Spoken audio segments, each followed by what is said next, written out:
My name is John Campion. Well, a lot of people call me Jack Campion, I don't care which anyway. And I'm going to do a couple of recitations for you. Now, I picked them up from listening to, actually the one I'm going to do first, I picked it up from listening to Johnny Barry on Kilkenny Radio at 1 o'clock in the morning. And it's called Moriarty. In a little pub in London, Moriarty drank his beer and recited wondrous stories of his exploits far and near.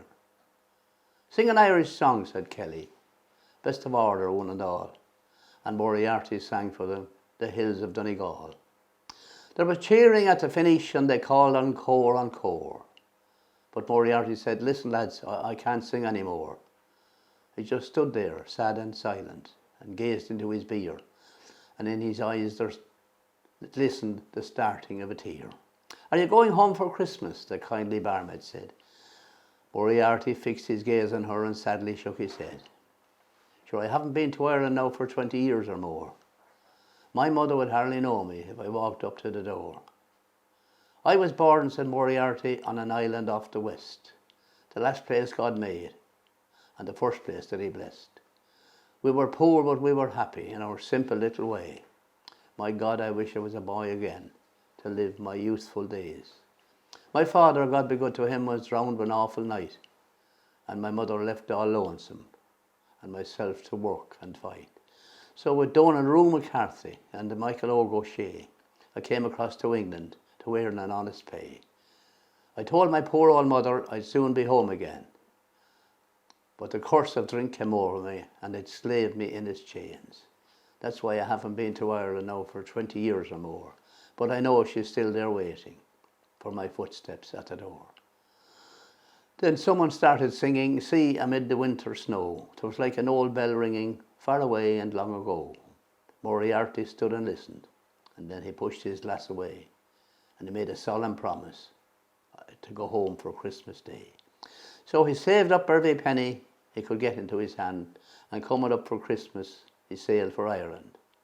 His heart was filled with gladness, and he felt content at last as the train rolled through the Midlands that brought him to the west. In the village of Kinsheela that night upon the shore, out across the deep blue water, he saw his island home once more. The stars were shining brightly, sure they glistened like a dome on that little whitewashed cottage that was Moriarty's home. "'Tis a grand night for the sailing," said the boatman, Thomas Spawn. Moriarty didn't know him, he'd been away that long. So they climbed into the bargee, and the boatman heard him say, thank God in heaven, I'll be home for Christmas Day." In a little room in London, Moriarty's poor abode. On a table in the hallway, a message lay unread. The message said, "Dear Danny, your poor mother has passed away. She'll be buried in Kinsheela after Mass on Christmas Day." The darkest night that ever came in the history of the universe, Tim and Sweeney went out to catch a jennet. Now, I'm sure some of you may not know what a jennet is, but it's a in-between, a cross between a pony and a donkey. Anyway, he went out to catch a jennet and he fell down in a hole in the ground. And looking up at the sky, he said, "Bad luck to you for a moon." He said, "You'll be out on a bright night." He wanted the jennet to go drawing gravel for his day's hire, the time they were building the new road. It was in the middle of winter and the days were short, so that the dark would be with him going to work in the morning and coming home at night. That was the very occasion that the government, over in London they were at the time, and God knows they were near enough to us, decided to bring in an Act of Parliament compelling the owners of all vehicles, self-propelled and otherwise, to display a light in a forward position and on such vehicles using the public highway after the hours of dark. That was the law. Now, Timmy had heard about it all right, but like a lot of countrymen, he thought it didn't apply to himself. One Saturday night, coming home tired and hungry, he was held up by two well-fed RIC men, and they wanted to know where his light was. He was in the humour for telling them that it was next to his liver, but he knew they wouldn't be in the humour for hearing it, so he made an excuse. It was a new law, he had just heard about it, and he hadn't time to go into town for a new lamp, and that they should be lenient with him. It was as good sounding as word as he could think of at the time. They paid a lot of heed to his pleading. His name was taken, and he was told to expect a whereas, compelling him to appear before the bench on the following Tuesday. He went home very upset to his wife, but she was inclined to take the long view. She told him to let the bad luck of the year go with it. "Go out, Timmy," she says, "and untackle the jennet and water him, and I'll have the dinner on the table when he'll come in." Now, a small lunch is all he used to take with him in the morning, so that he'd have the principal meal of the day when he'd come home at night. Evening dinner, like the quality, as he said himself, and a fine dinner it was too. When the wife emptied the potatoes into the quiche, he could hardly see her across the table with the steam rising out of him. She came then and landed a big plate of home-cured bacon and boiled turnips in front of him. And the thing you rarely see in the winter time, a big mug of buttermilk to wash it down. No hotel could come up with a meal like that, and to do your heart good to see him wiring into it. Although the man was small, he had a whale of an appetite. He loved the sponge. They were dry that year, balls of flour. He put a little Campion of butter on top of each one, and it disappeared into his mouth before it melted. A couple of bulges of his cheeks as the spud came under the grinder, and an up and down movement of his Adam's apple told you the spud was on his way to the glory hole, and his mouth was ready for a scoop of turnips or a tasty bit of bacon. He was the picture of contentment, sitting there with the traces of the buttermilk, leaving a moustache on him that reached halfway up to his nose. The dinner over, he settled himself in the corner to have a little snooze, as was his custom, before he'd take a drag at the pipe. "Timmy," his wife said, "it isn't going hatching you are there," she says, "and it's the close of night of the men's mission." He started muttering to himself, lazy to leave the fire. "Saturday night," he says. "What a night to be closing a mission. They do everything always in this parish. I'll be late now," he says. "You won't," she says. "Hurry up and get out of the old duds." He gave his face a rub with a towel and put on his new coat and hat. "So it'll have to do," he says. "It's not to America I'm going." "Saturday night," he said. "What a night to be closing a mission. They do everything backwards in this parish. I'll be late now." "You won't," she says. "If you hurry up and get out of the old duds." He gave his face a rub with a towel and put on his new coat and hat. "It will have to do," he says. "It's not to America I'm going." Now, the church was near enough and the light was poor, but he could just make out the figure of the parish priest outside the door. He was giving the tongue a rest during the mission and confining himself to ushering the people into the church. Now, as you couldn't swing a cat in the porch, he marched Timmy all the way up to the altar. He hadn't anchored that far up since the day he got married.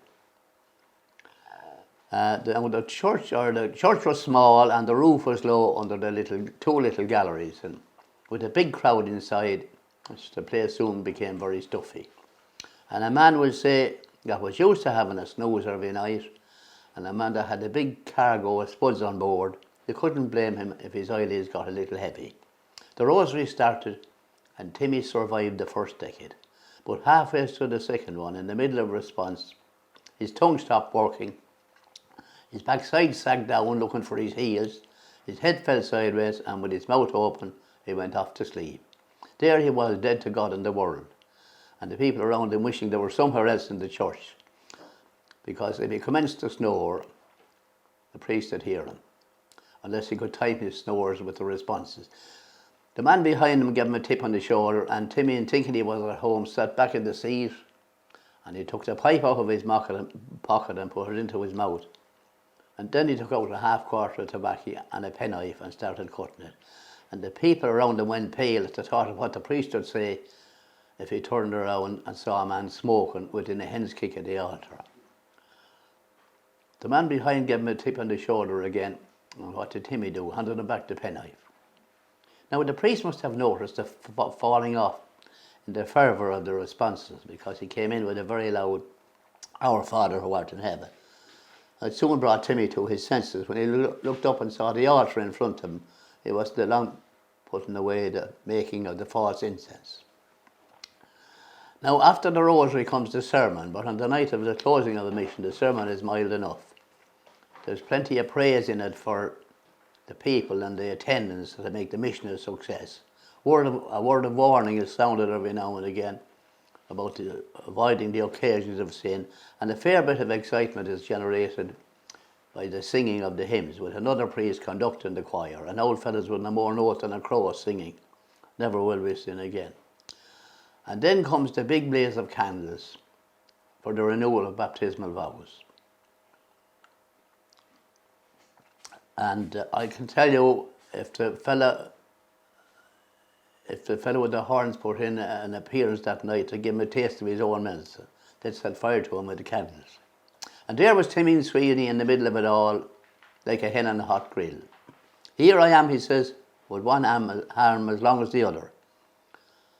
In his rush out of the house to be in time for the mission, he forgot his candle. The RIC, he says, the Royal Irish Constabulary have a lot to answer for by wanting me to have a light in my car. Just then the missioner spotted him and he said, "My good man," he says, "where is your candle?" And poor Timmy, half out of his mind with excitement to be spoken to in front of the whole crowd, he said, "Blasted father," he says, "that's the second time tonight I'm caught without a light." That's the end of that one.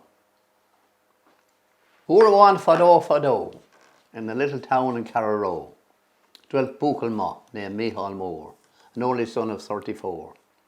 When work was done at the end of the day, he settled down with cuppa and tea and never felt the need to stroll or spend the evening time a goal.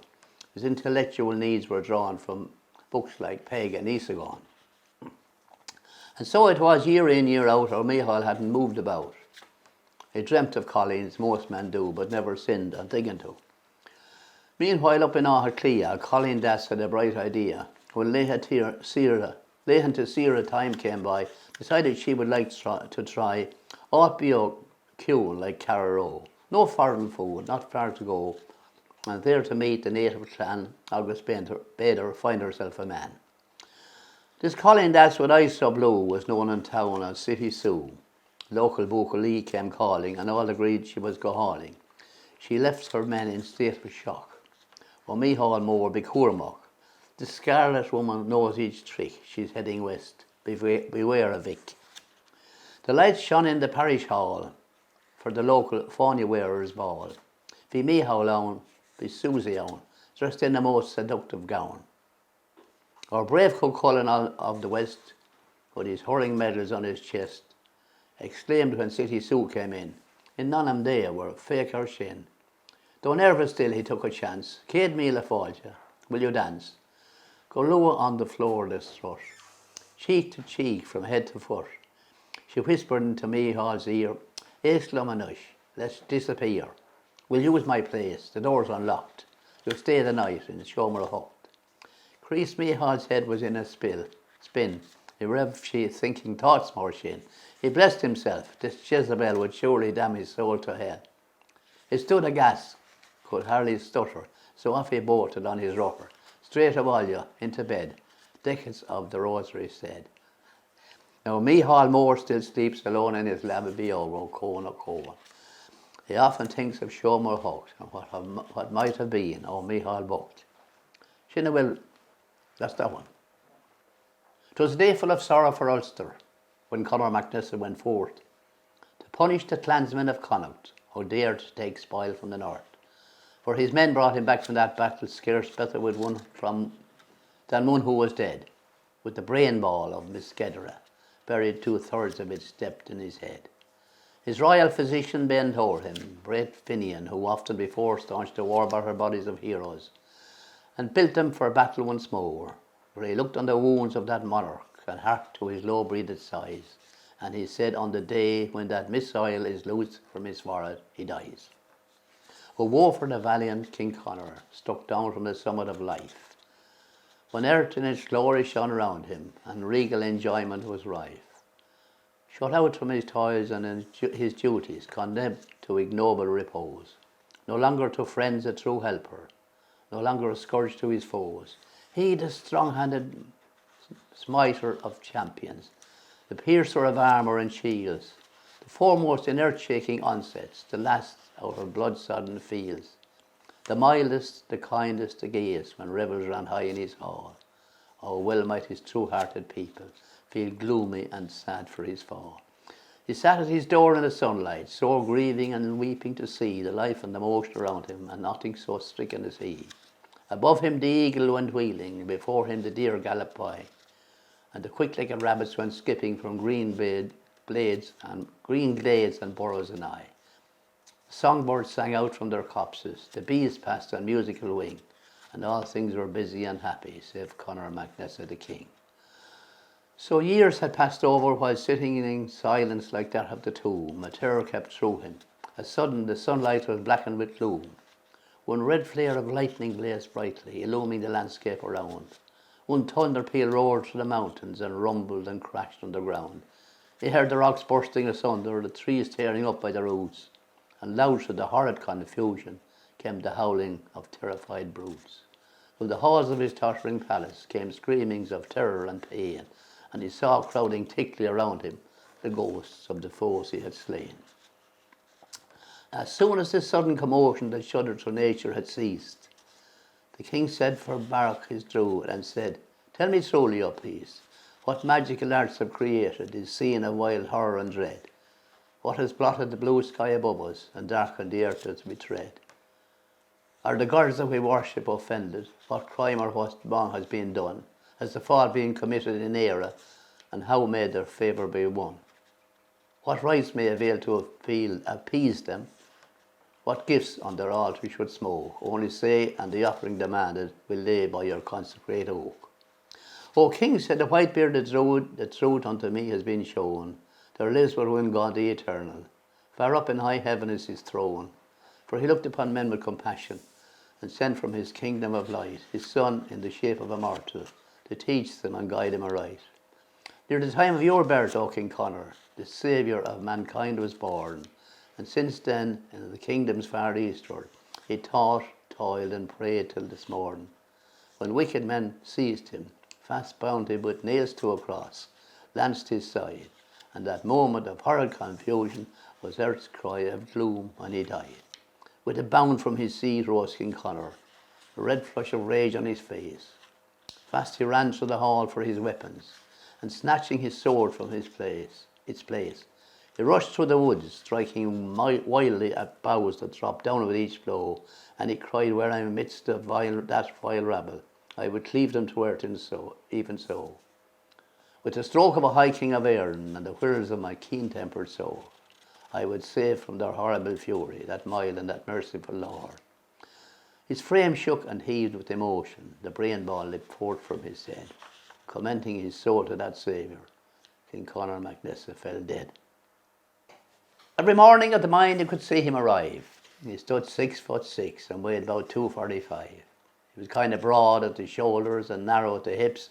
Everybody knew you didn't give no lip to Big John.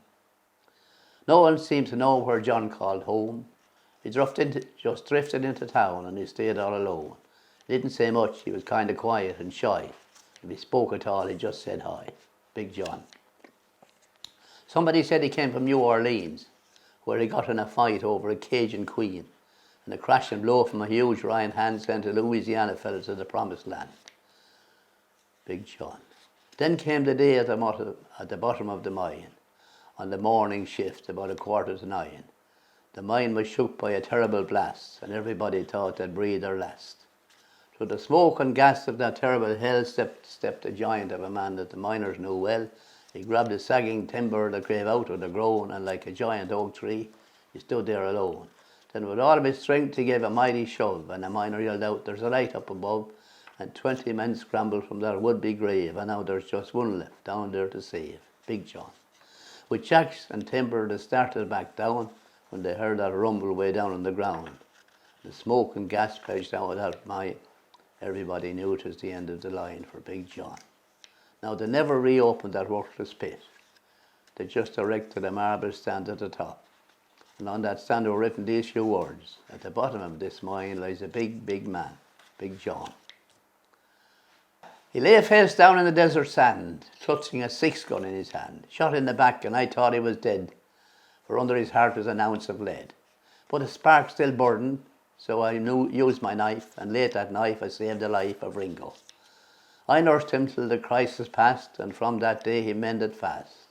And then from dawn till setting sun he practised with that deadly gun, and hour on hour I watched in awe. No human being could match the draw of Ringo.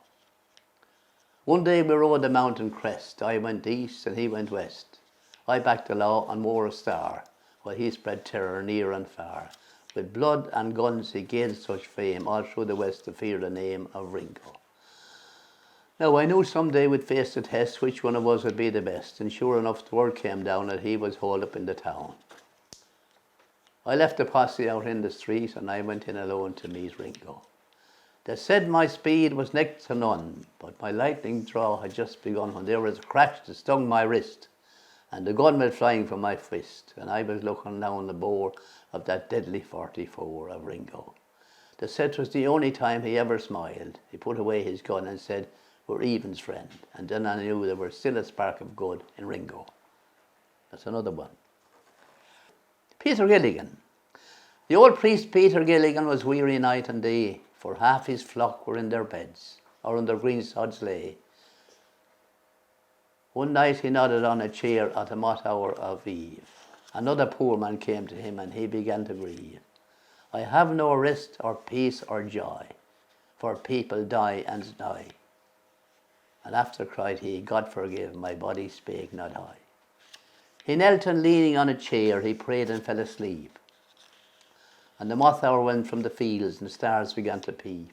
They slowly into millions grew and the leaves shook in the wind. And God covered the world with shade and whispered to mankind. And at the hour of sparrowship, when the moths came out once more, the old priest Peter Gilligan stood upright on the floor. Move roan, the man has died while I slept on a chair. He roused his horse out of its sleep and rode with little care. He rode now as he never rode, by rocky lane and fell.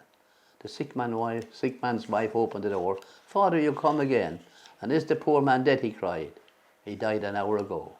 The old priest Peter Gilligan in grief went to and fro. When you were gone he turned and died, as merry as a bird. The old priest Peter Gilligan, he knelt him at that word. He who has made the stars to shine for souls who tire and bleed, sent one of his great angels down to help me in my need. He who is dressed in purple robes, with planets in his care, hath pity on the least of things, asleep upon a chair. Yeah, there was this fella, Father Delaney told there last week. This gentleman was after buying a new car, a BMW, just before the COVID came along. But the result, when the lockdown came, he couldn't go anywhere. So eventually they relaxed the rules a little bit and he could go a bit further. So he decided to take out his car and get a good drive. So he got out on the open road anyway, and he put down the boot and he was up to 100 kilometres, and now 120, 130. And the next thing he saw blue lights flashing behind him. So he put down the boot further and he went up to 170 or 80. And then it dawned on him, I'm too old for this caper. I better pull in. And so he pulled into the side of the road and the policeman came up and he parked his car and walked up to him, taking out his notebook and his pen. Now he said, "I'm going off a duty in a half hour," he said, "and I'm a tired man, but if you can give me a good excuse why you don't got kind of speed," he says, "I won't book you." Well, to tell you the truth, guard, he said, "the wife left me a couple of years ago." "Well, what's that?" he says, "got to do with it?" "Well," he said, "she ran off with the guard. I thought it was him bringing her back."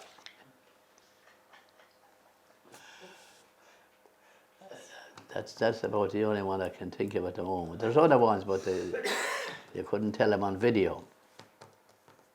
Oh, geez, it can't be that bad. Huh? It can't be that bad. There was two old ladies at the bingo one night, Mary and Margaret. They were great pals, but they went to the bingo anyway. And, well, no, they went to the bingo every night, every week. But this time, the next thing, a mission came to town. And there was a mission anyway, but one night the missioner was given a very severe sermon about fornication. I think he was a redemptorist or something. And poor old Margaret and Mary in the front seat and they're looking at him with their mouths open. So they're coming out anyway when the mission was over and Margaret turned to Mary. "Mary," she says, "what's fornication?" Now Mary hadn't a clue, but she wasn't going to tell Margaret that. "Oh," she says, "'tis farting," she says. But when Margaret heard this, she got very worried because she was a fine, healthy woman and she was inclined to break wind every now and again. So she pondered over it for a couple of days, and the next thing she said, I'd take the bull by the horn. She decided to go into confession. So she put a little handbag into the basket in front of the bike and sailed into the town. And lucky enough, there weren't too many people in the church. So she got into the confession box anyway. She said, Father, she said, I do be fornicating. Oh, my good woman. He said, and I am. Indeed, I am married, Father. She said, oh, what does your husband know? Oh, he doesn't mind, Father. All he says is more power to your arse, Mary. Yeah, two ladies were living next door, and they were great pals, and they used to go into each other's house and have a cup of tea and a chat and a gossip. But the next thing, one of the husbands got a job away, and they didn't meet for a long time. So she missed the company, but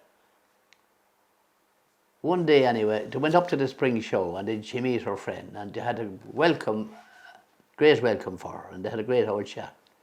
And she was asking her advice. She said, look, how was Jim? Oh, sure, he's not the man I married at all. She said, the jizz has gone out of him. They might as well be sleeping with a snowman. God, she said, I have a right plan for that. Why is it? She said, give me a bit of pedigree chum, she said. But sure, he wouldn't take it. Mix it up to his dinner, she said, and he'll never know the difference. So she said she'd try that anyway. But they didn't meet again for a long time again. I suppose a year later they went to the spring show again, and she met Mary again, and she said, Mary and Margaret got together. Well, she said, how did you get on? Oh, she said, they're great. She said, it's a great plan. It worked fine, she said. It's just the same as we were up to getting married. And how is he now? Oh, he's dead, she said. Oh my God, she says. What happened? Was it a car crash? Well, not really. What do you mean not really? Well, she said, he was sitting in the middle of the road licking his balls, and a bus ran over him.